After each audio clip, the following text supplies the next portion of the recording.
factor, it actually inhibits complement activation.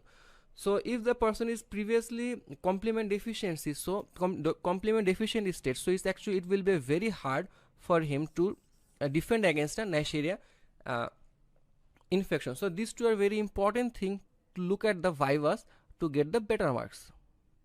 Now the lab diagnosis, the very important question in the any microbiology viva. Lab diagnosis is the first thing you should know about the topic. So let's have a look at the specimen.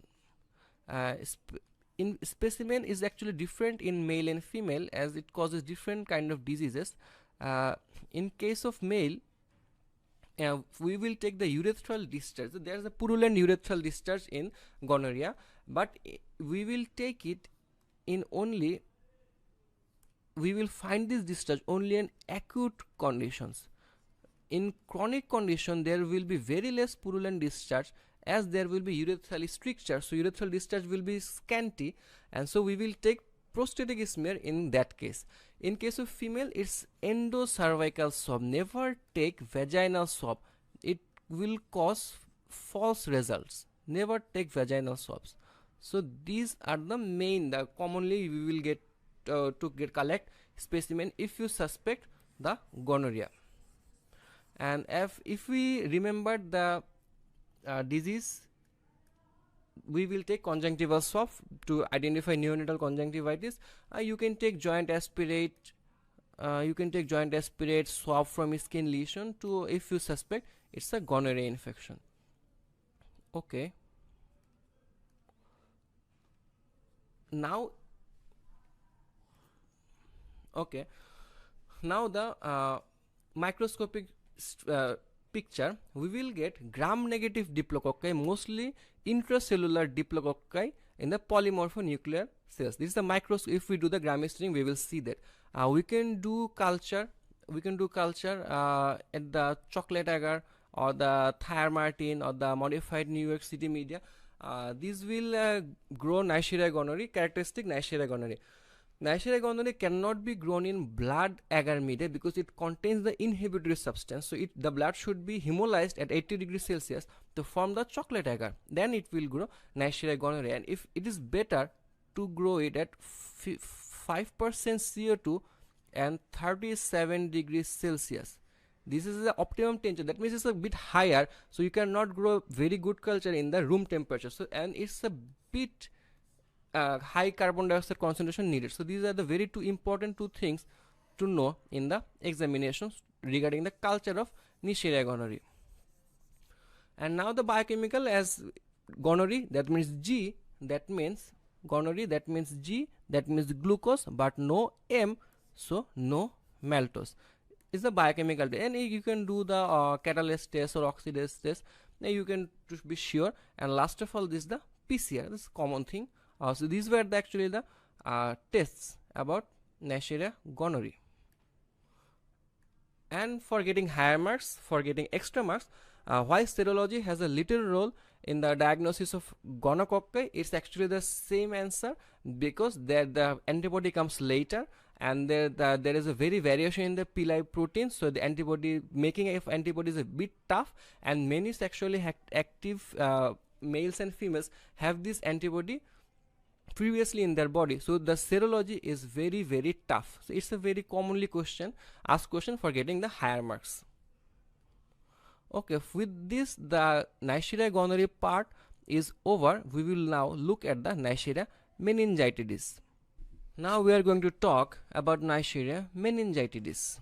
First of all, its characteristics is the capsulated one. Remember, Neisseria gonorrhoeae is not capsulated, but Neisseria meningitidis is the capsulated one. And we can do 13 serotypes regarding these capsules and polysaccharide capsules. And remember that this B serotype is not immunogenic to human. So actually, if a vaccine is produced against this meningitidis organism, so all these are present except B. This B polysaccharide capsule cannot be immunogenic, so the vaccine cannot be made against this, but A, C, Y, W, 135, these are actually in the present in the vaccine. This is a very important thing. And in case of Neisseria meningitidis, it ferments maltose and glucose both, because it has M and it has G. So it's a very important thing to remember in the Viva and in the any examination. Okay, now let's move forward. What are the virulence factors? As it is a capsulated organism, in any capsulated bacteria, capsule itself is the virulent factor, because it prevents phagocytosis and it has 13 serotypes. So it's also a very important virulent factor. Then there's the endotoxin. It's also causes cell destruction, IgA1 protease. So it breaks down the immunoglobulin A found in the secretions, which helps in colonization. The most important thing, and a different factor H binding protein, which inhibits the complement C3b. That's a very important thing, that C3b is inhibited by the factor H binding protein, and it helps in the colonization and invasion of the Neisseria meningitidis. So these were the virulence factors. Now let's go to the pathogenesis of Neisseria meningitidis. Neisseria, as we remember, is actually secreted. The route of entry was the respiratory route or the oral route. So after entry, it colonizes in the mainly in the nasopharynx. Then after the nasopharynx, it is invades the mucosa, and after getting into the mucosa, it can go to the blood, and through the blood it can disseminate and it can cause meningitis. And through blood it can also cause meningococcemia, that means a sepsis kind of condition. And the severe form of meningococcemia is Waterhouse-Friderichsen syndrome, that we're going to discuss in a few minutes. Okay, the pathogenesis was a bit easier. Now the clinicals. What diseases cause the Neisseria meningitidis? As the name suggests, it causes the meningitis. So we will get the signs and symptoms of headache, neck stiffness, photophobia, vomiting. And remember one thing to look, it is the rashes, petechial rashes. If you find a patient, especially from 6 months to adult like 28 years of old, and please don't forget to search for rashes. And if you get the rashes, it's most probably due to a Neisseria meningitidis, or it's most probably due to a bacterial meningitis, most probably due to Neisseria meningitis. So this is very important thing for the management of a meningitis patient. It's a very important thing. And you will also get the common signs of meningitis like the Karnik signs, Budzinski signs. These are also found in the patient of Neisseria meningitis. Meningitis caused by Neisseria meningitidis. Okay, and meningococcemia causes Waterhouse-Friderichsen syndrome. It is actually due to the hemorrhage in the adrenal gland.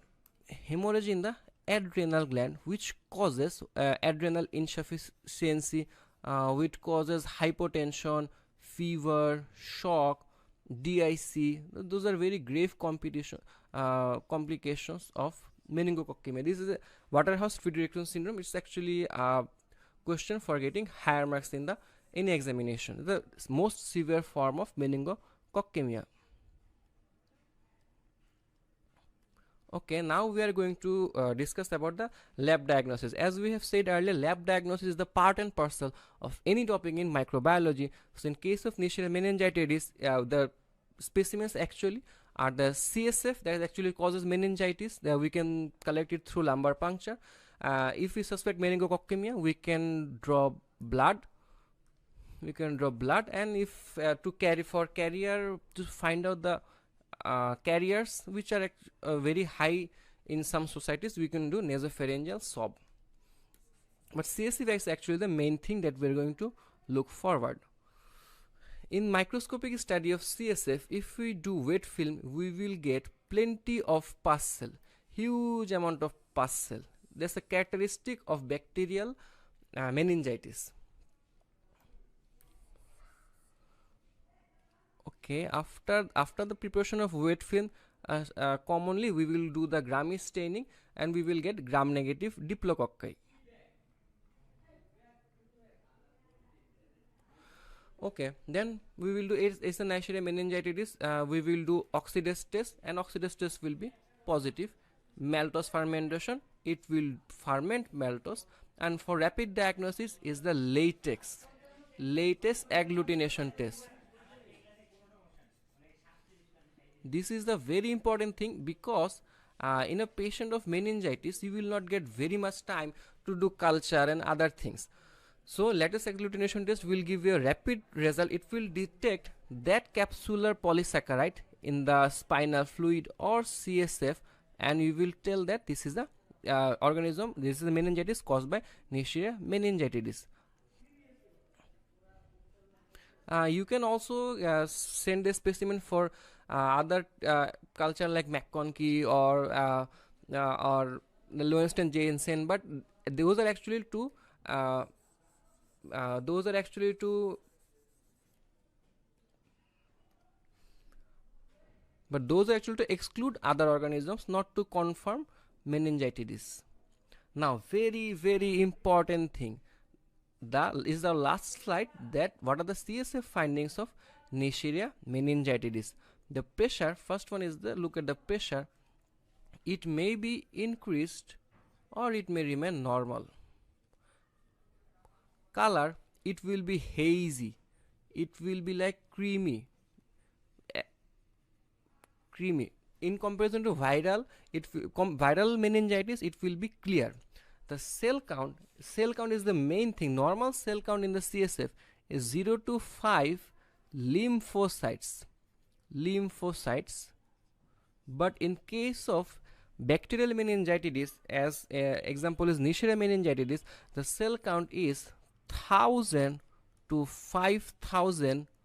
Remember, neutrophils, not lymphocytes. Neutrophils per cubic millimeter of CSF.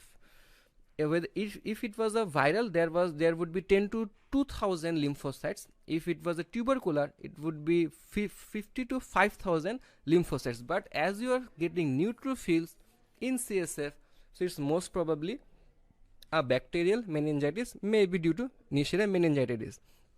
As in any bacterial meningitis, the protein level will be increased and the glucose level will be decreased. So this is the very characteristic CSCV study due to, in the bacterial meningitis, where you will find this same picture in the Neisseria meningitis infection. What are the prophylaxis? You can have rifampicin, very common. If you find a carrier of Neisseria meningitidis, you can have rifampicin, or you can have ciprofloxacin to eliminate the carrier. And these are the commonly used prophylactic drugs. So with this slide, our video actually ends, and so thank you all, and don't forget to give love, share and subscribe to our video.